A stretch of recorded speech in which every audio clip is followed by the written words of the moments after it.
चल रहा है, आप यहाँ पे शिरकत करने आए हैं, क्या कुछ कहना चाहेंगे और किस तरह का सपोर्ट है आपका? सबसे पहले तो मैं विक्रांत कोरेल का बहुत बहुत धन्यवाद करना चाहता हूँ जिन्होंने हमें मौका दिया कि अपनी फिल्म को लेके यहाँ पे आए और उन्हें दिखाएं और अलग अलग लोगों को उसको दर्शाएं। हमारा मेन मकसद ये था मूवी बनाने का कि नॉर्मली लोग कार्बन फुटप्रिंट के बारे में ज़्यादातर बात करते हैं, पर पानी के फुटप्रिंट के बारे में लोग बात ही नहीं करते। तो हमारी फिल्म जो ये है द लास्ट ड्रॉप, ये दर्शाती है कि पानी का फुटप्रिंट भी उतना ही महत्वपूर्ण है जितना carbon footprint. Right? Continue sir. नहीं, जो विक्रांत मोरे जी इस तरह का इनिशिएटिव लिए उनके बारे में क्या कुछ कहना चाहिए?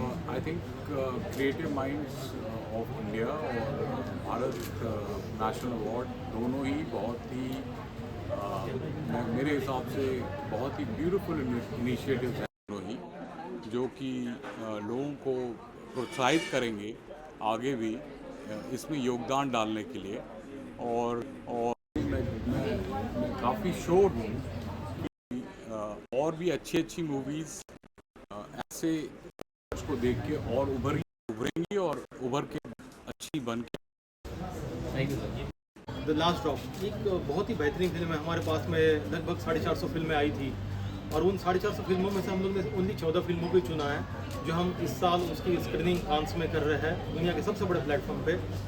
सबसे बड़ी बात तो ये लगती है कि आज हम मेट्रो सिटीज़ में रह के बहुत चीज़ों से जद्दोजहद कर रहे हैं, लेकिन आज हिमाचल प्रदेश जैसे इलाके में से इन्होंने जो एक इनिशिएटिव लिया है, तो ये हमारा कर्तव्य बनता है कि हमारे पास में जो कॉन्टेक्ट है उसके ज़रिए हम इसको इंटरनेशनल प्लेटफॉर्म तक पहुँचाएँ। इसलिए हम लोग ने save Indian cinema save nation ये अभियान शुरू किया है, जिसमें हम लोग सिर्फ सामाजिक मुद्दे पे फिल्में करने वाले फिल्म मेकर्स को ही वर्ल्ड के बेस्ट प्लेटफॉर्म तक लेके जाएंगे। और इसके लिए जो कुछ भी मेरे से हो पाएगा save Indian cinema save nation की तरफ से, तो वो मैं करूँगा। और जब तक ऐसे फिल्म मेकर है तब तक जो हमारे समाज में जितनी भी तकलीफ़ें हो रही हैं, जो प्रॉब्लम्स हो रही है, वो सिनेमा के माध्यम से उजागर करने की तो जो कोशिश के लिए मैं काफ़ी आभारी हूँ। सर ऐसे क्या ज़रूरत पड़ेगी आपको ये मुहिम चलानी पड़ी सेव इंडिया सेव सिनेमा, क्या उसके बारे में बताइए सर, कब ऐसा ख्याल आया कि इस तरह का मुहिम चलाएगा? ये बहुत अच्छा सवाल पूछा है आप मीडिया ने, इसलिए थैंक यू सो मच। मैं देख रहा हूँ कि अक्सर आजकल बहुत सारी फाइल्स बन रही है, ये फाइल्स वो फाइल्स, और जिसके अंदर हमारे हिंदुस्तान के अंदर का जो भाईचारा है ना वो ख़त्म किया जा रहा है। क्योंकि हमारे इस देश के लिए वीर अब्दुल हमीद, अब्दुल कलाम ऐसे अनगिनत लोग हैं जिन्होंने अपने देश के लिए आहुति दी। जितने भी हमारे मैं एक हिंदू हूँ, परिवार में मैं जन्मा हूँ, लेकिन जितने भी भगवान के जितने भी सॉन्ग्स हैं वो 99% लोग मुस्लिम राइटर्स ने लिखे हुए हैं। लेकिन ये जो पॉलिटिशियन लोग हैं वो आज के डेट में फिल्मों का इस्तेमाल कर रहे हैं ये भाईचारा ख़त्म हो। तो इससे फाइट करने के लिए हमें ये बहुत ज़रूरी है कि जो छोटी छोटी फिल्म मेकर्स हैं जो सामाजिक मुद्दे पर फिल्म बनाते हैं उनको सपोर्ट करें, उनकी आवाज़ इंटरनेशनल लेवल तक लेके जाए, ताकि ये मीडिया का तो दावी तो है ही है, साथ ही साथ ये ऑडियंस का भी कर्तव्य है कि ऐसे फिल्म मेकर को प्रोत्साहन दें ताकि इनका मनोबल बढ़े और ये और फिल्में बनाए और इनकी फिल्म के पैसे की रिकवरी हो, खास करके ताकि वो और फिल्में बना पाए। इसलिए हम लोग ने इनिशिएटिव लिया है। तो इस मुहिम को कहाँ तक लेकर जाएंगे सर, क्योंकि सरकार तक बात पहुँचानी है, फिल्म को बचाना है, इंडियन सिनेमा को बचाना, तो क्या योजना है आपकी इसके लिए? देखो, सबसे पहली बात तो सरकार कुछ नहीं करने वाली, इस मीडिया के सामने बोल रहा हूँ। चाहे सरकार सत्ता किसी की भी आए, हर कोई पॉलिटिशियन सिर्फ अपने बारे में सोचता है। हर एक पॉलिटिशियंस के अकाउंट में 2-2 हज़ार 5-5 6-6 हज़ार करोड़ रुपया पड़ा हुआ है, लेकिन हर कोई बोलता है कि देश को बचाओ, देश को करो, खुद की संपत्ति कोई डोनेट करने को तैयार नहीं है। तो ये बहुत गर्व की बात है कि जो सोशल इशू पे काम करने वाले जो फिल्म मेकर्स है वो कहाँ से इनिशिएटिव लेके ये फिल्में बना रहे हैं। तो ये बीड़ा हमको खुद को उठाना पड़ेगा और हम सरकार पे डिपेंड नहीं रहेंगे। हमारे पास में कैमरा है, देखेंगे, बनाएंगे, मरेंगे तो भी चलेंगे, लेकिन मर के भी इतिहास बना देंगे। सर आपने जो फिल्म सिलेक्ट की है 14 फिल्में बोल रहे हैं आपने, क्या थॉट था, किस तरह का प्रोसेस था फिल्मों को सिलेक्ट करने का? क्योंकि कुछ बताया गया था किस तरह की फिल्में रहेगी, कुछ आपने वो किया था? देखिए, इसके लिए तो हम लोग ने एक स्पेशल जूरी में टीम रखी थी जिसके अंदर काफ़ी लोग हम लोग ने रखे थे और ये जूरी टीम का डिसीजन है कि कौन कौन सी फिल्में स्क्रीन होगी इस साल कांस में। ऑडियंस से क्या कहना चाहेंगे? क्रिएटिव माइंड्स ऑफ इंडिया है, उसके बारे में बताइए क्या है? ये creative minds of India international film festivals है, जिसका मकसद ये है कि अगर आप सामाजिक मुद्दे पर फिल्म बनाने वाले शॉर्ट फिल्म मेकर हो तो आप आगे के प्रोसेस का टेंशन मत कीजिए। चाहे आपके प्रीव्यू की बात हो, मीडिया कॉन्फ्रेंस की बात हो, उसको इंटरनेशनल प्लेटफॉर्म पर पहुंचाने की बात हो, ये सारी चीज़ों की sponsorship save Indian cinema, save Indian दे रहा है। आप सिर्फ फिल्में बनाइए, मोबाइल उठाइए, फिल्में बनाइए, स्टोरी टेलिंग पे ध्यान दीजिए, आपके कंटेंट पे ध्यान दीजिए, मेकिंग साइड में रखिए। फिलहाल चीज़ है कंटेंट की, जहाँ पे 5-5 हज़ार जहाँ पे 100 करोड़ की फिल्में पिट जाती है, वहीं पे 2 लाख में बना हुआ क्राइम पेट्रोल का एपिसोड चल जाता है। इसलिए स्टोरी टेलिंग बहुत इंपॉर्टेंट है। कहानी पे ध्यान दीजिए, स्क्रिप्ट पे काम करिए, पढ़िए, इन्वेस्टिगेशन कीजिए और फिल्में बनाइए। आगे की जिम्मेदारी save India cinema, save nation की छोड़िए। ये जो फिल्में आपने सिलेक्ट किया पूरे इंडिया से है कि सिर्फ मुंबई के लोग हैं? ये ऑल ओवर इंडिया से फिल्में आई है, हर राज्य से मेरे पास में कोई ना कोई फिल्म आई है। Thank you sir. क्या कुछ कहना चाहेंगे क्रिएटिव माइंड्स ऑफ इंडिया के लिए? आपकी फिल्म सिलेक्ट हुई है, क्या कुछ कहना चाहेंगे? हाय, मेरा नाम मौसमी है। ओके, हाय, मेरा नाम मौसमी है। क्रिएटिव माइंड्स इज़ लाइक मेरे लिए ऐसा हो गया कि मैंने कभी सोचा नहीं था कि सडनली मुझे एक कॉल आएगा और ऐसे बोला जाएगा कि आपका फ़िल्म सिलेक्ट हुआ है, और सिलेक्ट के बाद सडनली बोला कि आपकी फ़िल्म विनर है। तो I am really grateful to this platform कि उन्होंने ये अपॉर्चुनिटी दिया, मेरी फ़िल्म लोगों तक पहुंच पाई। ये बहुत बड़ी बात है, बिकॉज़ शॉर्ट फिल्म बनाते हैं जब हम ऐसा सोचते नहीं हैं कि ये किसी तक पहुंचेगी, नहीं पहुंचेगी, क्या हो पाएगा, बस क्योंकि हमें मन होता है कुछ अच्छा करने का और हम बस बनाते हैं उसको। तो thank you creative minds for this opportunity. Film के बारे में बताइए, किस तरह की फिल्म है? मेरी फ़िल्म ड्रामा है, और ये एक्चुअली में वुमेन ओरिएंटेड है। इंडिया में आप सबको पता ही होगा कि लड़कियों को दाह संस्कार करने, लास्ट राइट्स करने की परमिशन नहीं होती है। आजकल होने लगी है स्लोली, बट फिर भी ऐसा बहुत कॉमन नहीं है, सब नहीं कर पाते हैं। ये एक्चुअली में मैं खुद नहीं कर पाई थी, तो वो मेरे दिल में था कि एक दिन मैं ये करूं। ऑफ कोर्स 10-12 साल पहले ये अपॉर्चुनिटी नहीं था मेरे पास कि फ़िल्म के थ्रू इसको दिखा पाऊं। अब है तो मैंने बना लिया। Thank you. Rolling? It's rolling? Your film Yellow Elephant. Not Yellow Elephant. Sorry. Our film name is Igua. Igua. Yes. Can you? So first let me finish my speaking and then you can. Greetings to all of you. I am a director of this film Igua and my name is VK Raju. I am a director of this film. So I am here today after receiving an award from Creative Minds of India for a best feature film, and I am deeply humbled with this. Our Igua film is not just a film, it is a journey into the world of humanity, where a man has a bond with the nature and their beliefs. So, and I am very honored to receive this award as a best, for a best feature film. And I thank the jury of this film festival for recognizing this small film from a tribal village. And this award just, it goes to all the tribal communities who are living far away from the modern societies and in peace and in simplicity. So I thank you all for that. And next I must thank my producer Purna Bhattu, who has trusted in me and my film.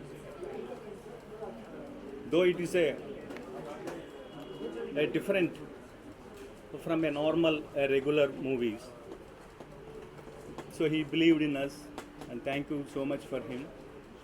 And then I thank my creative, incredible people, especially my cinematographer and musician, who has given a soul for this movie.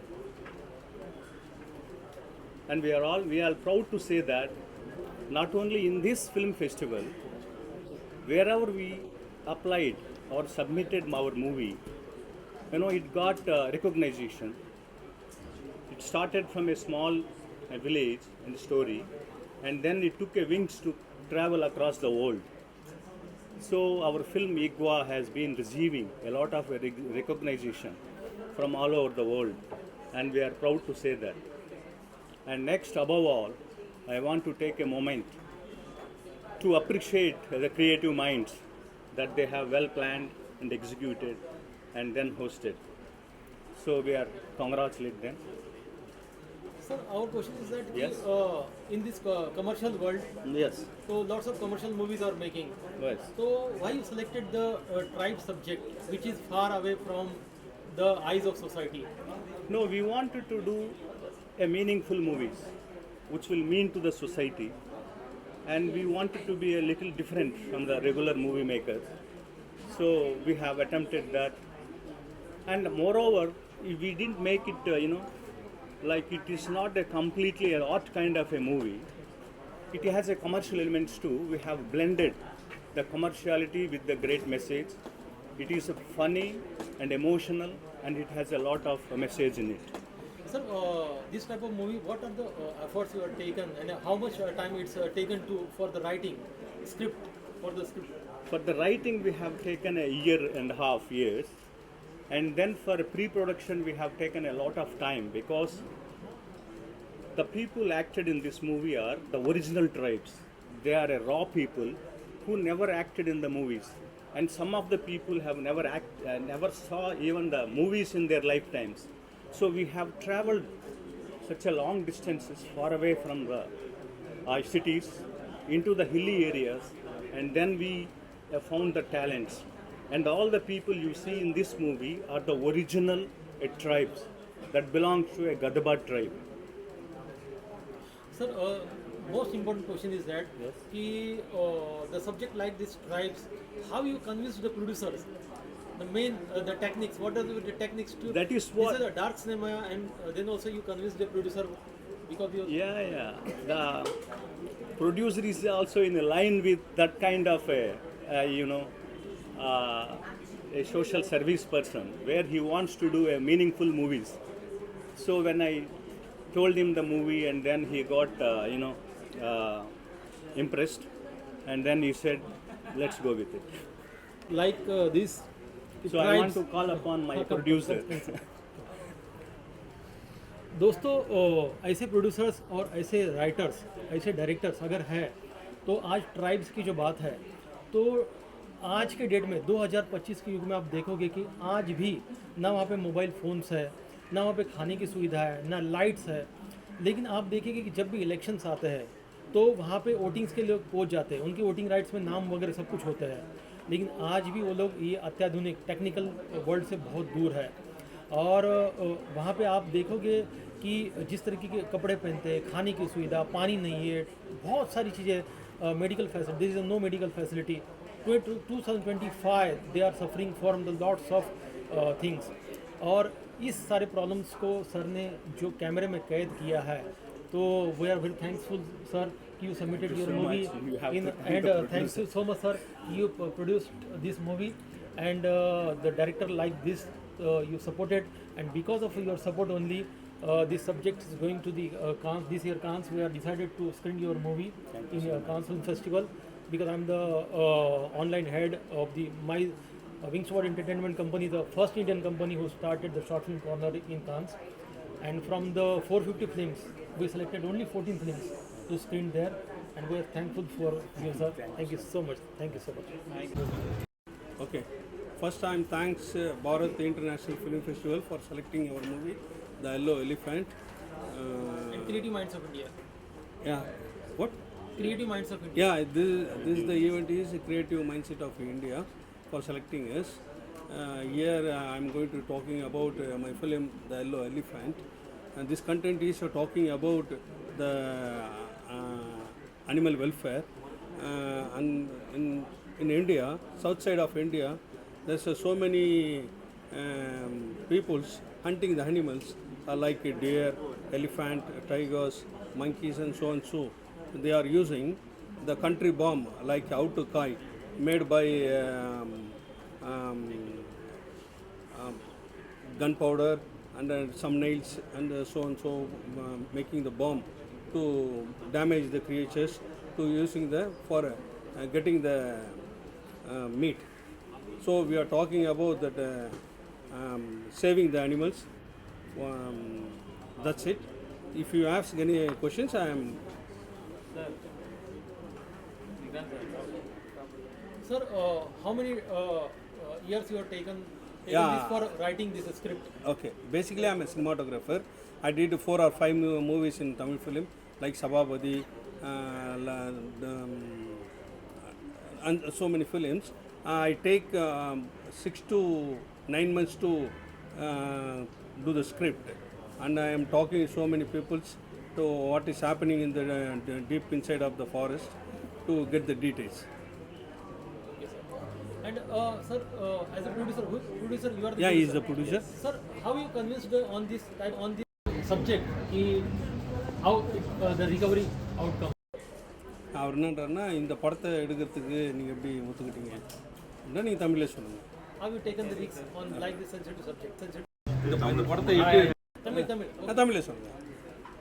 இப்போ பார்த்தீங்கன்னா சமுதாயத்தில் பெண்கள் கற்பழிப்பு, குழந்தைங்க கற்பழிக்கிறது இதெல்லாம் வந்து நடந்துகிட்ருக்கு.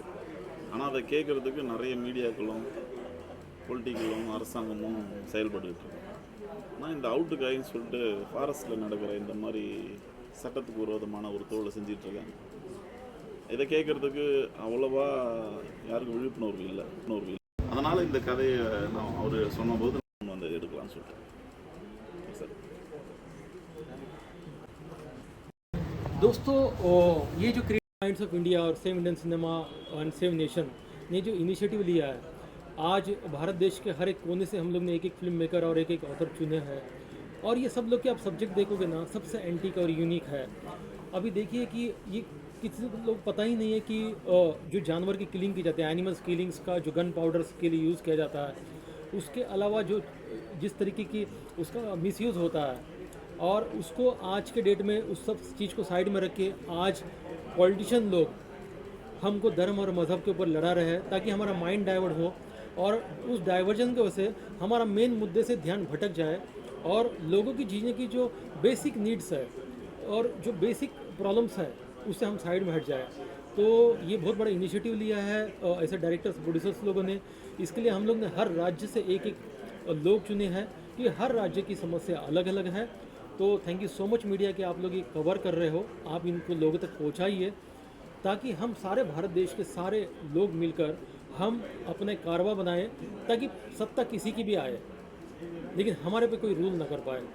Thank you so much sir कि you submitted your movie in creative minds of India and save Indian cinema save nation and the film makers like you, this is a very needful for today's world to showcase the social problem sir, है ना। Thank you.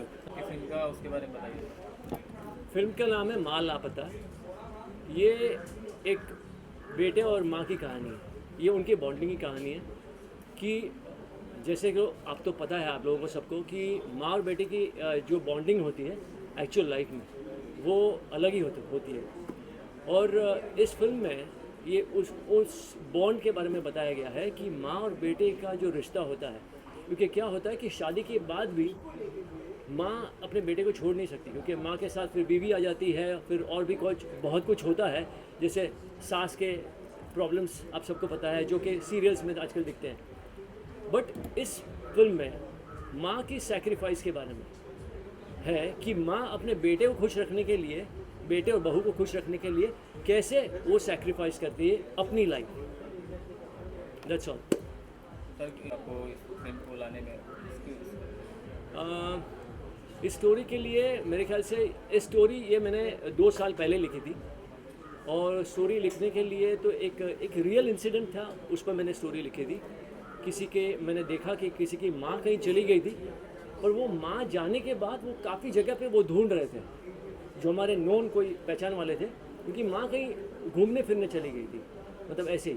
पर वो ये जो माँ की कहानी है, जो माँ कहीं चली जाती है, फिर बेटे को पता नहीं चलता कि माँ कहाँ चली गई है, और फिर माँ मिलती है, but that is something that is a question mark कि क्या हुआ, माँ लापता है। तो सेम वो कहानी को लिखने में और फिर उसके बाद उसको कास्टिंग के लिए मैं एक पर्टिकुलर एक एक्टर को सर्च कर रहे थे हमारी टीम कि वो माँ का जो किरदार है वो कौन सी एक्टर प्ले कर सके। तो हमने काफ़ी सारे थिएटर आर्टिस्ट को भी फिर अप्रोच किया, सबको अप्रोच करने के बाद रिहर्सल्स वगैरह की, पर फाइनली और लकीली हमें स्मिता जयकर जो कि बहुत ही वेल नोन आर्टिस्ट है और काफ़ी सारे कैरेक्टर रोल्स और मेन कैरेक्टर रोल्स कर चुके हैं, मेन रोल्स कर चुके हैं। And I should say that I am really lucky to get Smita Jaykar on board for the film, जिन्होंने माँ का कैरेक्टर किया है। और ये मेरे ख्याल से 3-4 बार कैंसिल करने के बाद, पोस्टपोन करने के बाद ये फिल्म फिर finally Smita Jaykar on board आई और हमने ये फिल्म शूट की। मतलब मेरे ख्याल से कुछ 1-8 साल लगा लिखने और शूट करने। थैंक यू सर, लोगों को काफ़ी पसंद आ रहा है, क्या कुछ कहना चाहिए? ये फिल्म एक रोमांटिक हॉरर फिल्म है, म्यूजिकल फिल्म है। मतलब यहाँ हमने हॉरर ऑडियंस को भी कवरेज करा है, लव स्टोरी भी है, उसके अलावा म्यूजिकल इसको हमने बहुत स्ट्रांग करा है। और सस्पेंस तो मतलब आपको हर 10-15 मिनट में सस्पेंस मिलेगा, इंटरवल तक आप समझ नहीं पाएंगे फिल्म कहाँ जा रही है। हॉरर फिल्मों की बात करें तो आजकल बॉलीवुड में कम हॉरर फिल्में बन रही है सर, और जो बन भी रही है उस तरह का रिस्पांस नहीं मिल पा रहा ऑडियंस की तरफ से, क्या कुछ कहना चाहिए? क्या हॉरर की ऑडियंस अलग ही है, हॉरर फिल्म के साथ अगर कॉम्बिनेशन मिलाया जाए तो ऑडियंस है और वो फिल्म चल भी रही है। जैसे स्त्री आई, वो भी फिल्म आई, तो उसका तो अच्छा रिस्पांस आ रहा है और मुझे उम्मीद है कि इसका भी रिस्पांस अच्छा आएगा। फिल्म गाने, सर गाने के बारे में बात की जाए तो आप स्टार कास्ट कौन है और फिल्म के गाने कैसे हैं? स्टार कास्ट में हमारे पास देव शर्मा है, हैरी जोश है, आपके हेमंत पांडे हैं, अलीशा फेरर है, स्मिता आचार्य है, और सिंगर्स सब A+ लेवल के हैं। पलक मुछल का एक सॉन्ग है इसमें, शवाब सौबरी का एक सॉन्ग है, उसके बाद अल्तमश फरीदी, सलमान अली, ये सब स्टार सिंगर्स हैं। रिलीज का क्या प्लान है सर कि रिलीज हम प्लान कर रहे हैं इसको मार्च के आसपास प्लान कर रहे हैं, मार्च-अप्रैल में, और करीब 500 थिएटर की प्लानिंग कर रहे हैं। अनिल भाई कुछ ऑडियंस से कुछ कहना चाहेंगे सर, जिसके ऑर्गेनाइजर है क्रिएटिव माइंड्स ऑफ इंडिया के, उनके बारे में क्या कुछ कहना चाहेंगे? ऑडियंस क्रिएटिव माइंड के बारे में कहना चाहूँगा कि इन्होंने एक अच्छा प्लेटफॉर्म दिया कि जो छोटे मेकर्स हैं वो यहाँ तक पहुँच नहीं पाते हैं, और इनके माध्यम से उनको एक स्टार रेटिंग मिलती है और इससे फिल्म के प्रमोशन में काफ़ी योगदान मिलता है। तो ये ऐसी एक्टिविटी करते रहें और छोटे मेकर्स को, जो सबसे बड़ी प्रॉब्लम होती है छोटे मेकर्स को कि थिएटर नहीं मिलते हैं, बहुत बड़ी प्रॉब्लम है। तो मैं चाहूँगा कि मतलब ये एक ऐसा मिशन उठाएं कि मतलब ये जो छोटी फिल्में हैं उनको थिएटर से ज़्यादा मिले, तो लोग वहाँ तक पहुँचें। जब तक फिल्में नहीं देखेंगे वहाँ तक पहुँचेंगे नहीं, जब तक हमारी फिल्म के बारे में मालूम कैसे पड़ेगा। Thank you sir, film festival का नाम। हाय, थैंक यू। मेरा नाम स्वाति है और मैं कहना चाहूँगी कि फिल्म फेस्टिवल्स बहुत ज़रूरी है, सिर्फ इसलिए नहीं कि फिल्म शोकेस करने का मौका मिलता है, इसलिए भी कि लोग आते हैं, बहुत सारी चीज़ें जानते हैं, सीखते हैं। अगर कितने क्रिएटिव माइंड्स हैं हमारी सोसाइटी में जिनको कभी कोई प्लेटफॉर्म नहीं मिल पाता, तो ये बहुत अच्छा प्लेटफॉर्म है खुद को एक्सप्लोर करने के लिए, दूसरे लोगों को जानने के लिए, बहुत कुछ सीखने समझने के लिए। एंड मैं कहूँगी कि save Indian cinema save nation ने बहुत अच्छा इनिशिएटिव लिया है इस तरीके के फिल्म फेस्टिवल्स को ऑर्गेनाइज करके, and I wish good luck. आपका क्या योगदान है इसमें? मेरा योगदान तो ऐसा कुछ नहीं है, but being a part of this team, बस टीम को कनेक्टेड रखना और थोड़ा अपने क्रिएटिव इनपुट्स देना, यही ज़्यादा कुछ नहीं है। Thank you. जी सर, बताइए creative minds of India film festival के बारे में क्या कुछ कहना चाहेंगे आप? देखिए, मैं सिर्फ इतना कहना चाहूँगा कि ये जो अभियान है, जो अवार्ड फंक्शन है, ये उन मेकर्स को एक बहुत बड़ा जो है मोटिवेशन है, जो मेकर्स स्ट्रगल करते हैं अपनी फिल्मों को लेकर और उनकी फिल्में रिलीज़ नहीं हो पाती, उनकी फिल्में अगर थिएटर तक पहुंचती भी है तो उनको प्रॉपर थिएटर रिलीज़ मिल नहीं पाता है। तो उनके लिए एक अच्छी शुरुआत है कि उनको एक अच्छा प्लेटफॉर्म दिया जाए। और विक्रांत जी जो मतलब जिन्होंने ये शुरू किया है, तो उनकी दिल से मैं तारीफ़ करता हूँ कि मतलब बहुत अच्छी चीज़ है की है जी।